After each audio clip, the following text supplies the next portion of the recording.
Well, it didn't take long. Microsoft's big day in court is behind them, and now we know what they said. Yesterday, Microsoft took a little plane run. Actually, they were already in Brussels, but they walked into a courtroom, made their arguments in front of the EU, and then promptly left and held a giant press conference where they talked about really what they kind of talked about. So a lot of information came out yesterday about how Microsoft is again approaching the acquisition of Activision, how they hope to spend $70 billion, and how they are trying to appease just quite literally the economy or the greater market, including the EU, specifically in this case.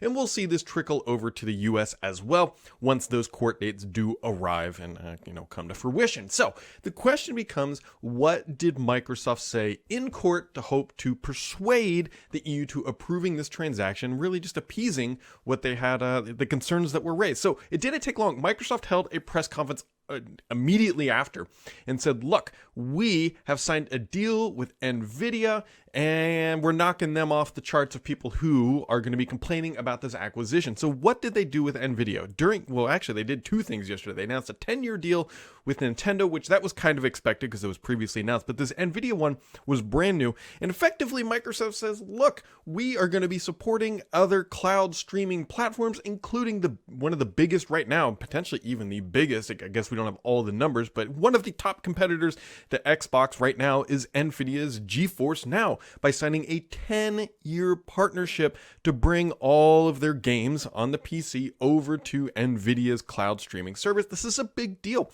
because Nvidia claims they have more than 25 million members in more than 100 countries. That's a pretty big footprint. That's actually a bigger footprint than I would expect it for GeForce Now. Now, granted, Nvidia's probably pumping up their own numbers. If you logged in and maybe streamed 2 frames or whatever from a game, like, you're an active user and we're gonna put you in the data. But it doesn't really matter. The big deal here is that Microsoft inked a partnership, and now Nvidia, who had a complaint about this acquisition, is now saying, look, we're in favor of it. Look, these are good terms for us. It's going to help us grow our service by Microsoft opening the door to its catalog on our platform.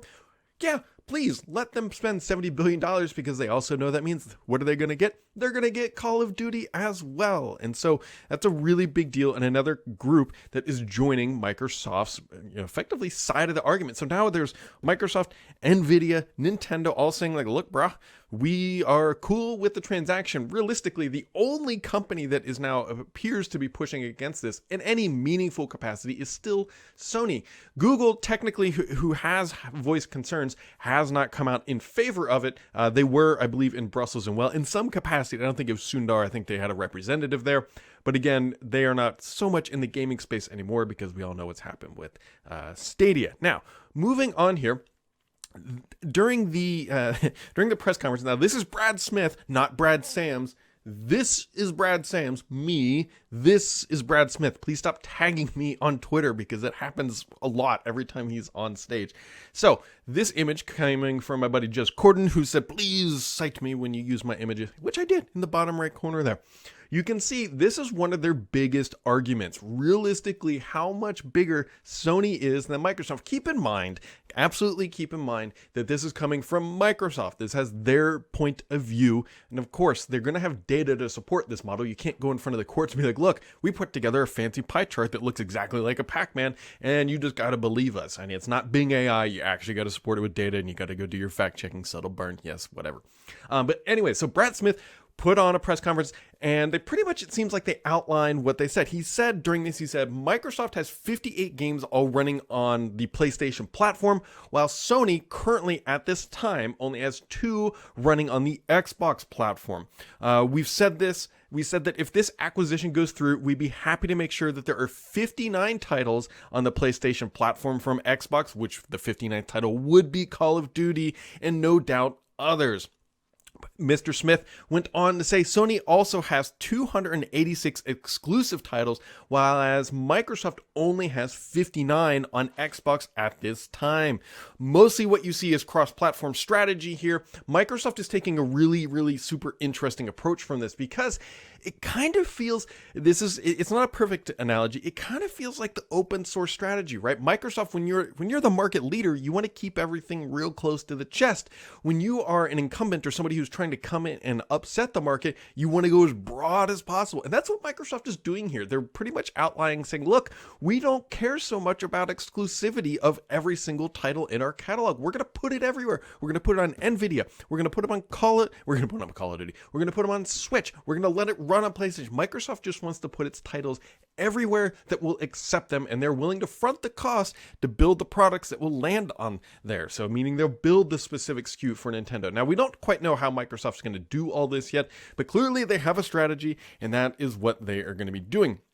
Brad Smith also pointed out multiple times that he is quite literally carrying around the contract for Sony to sign for a 10-year deal, and Sony just keeps not wanting to hold a conversation about it. Yeah, and he also went on to say during this press conference that it is not reasonable for Microsoft to give up Call of Duty / World of Warcraft, as the CMA had kind of suggested that would allow them to purchase the deal. So Microsoft is pretty much saying, like, look, this is an all or nothing deal. We'll put our content on every single competing platform. We don't care. If it can play a game, we will do our best to put it on there.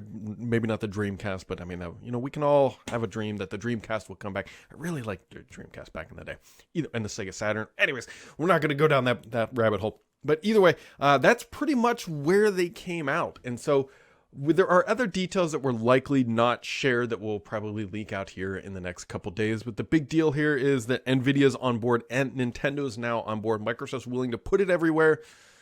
And we'll have to see if that's good enough for the EU and if it appeases all of the issues that they had going on. Now, the other thing that was announced yesterday, now maybe not explicitly related to this, but it does kind of tie in, is that Microsoft also announced yesterday that Xbox Game Pass Ultimate Friends and Family Plan, this is something I get asked about a lot because it's not available here in the US, expands to 6 new countries. Now, unfortunately, this is not coming to the US, at least not yet, but if you are in Chile, Hungary, Israel, New Zealand, South Africa, or Sweden, you can now access the Xbox Game Pass Ultimate Friends and Family Plan. It should still eventually be coming to the US, but Microsoft announced this yesterday. I don't know if this was part of their core sort of argument saying, like, look, we've had this thing called Game Pass Ultimate Friends and Family. We're bringing it to more countries, and this just makes it cheaper to game. And so it's lowering that cost of entry. It's making it easier and more affordable for families to support Xbox Game Pass, which is the thing that Microsoft ultimately wants to grow.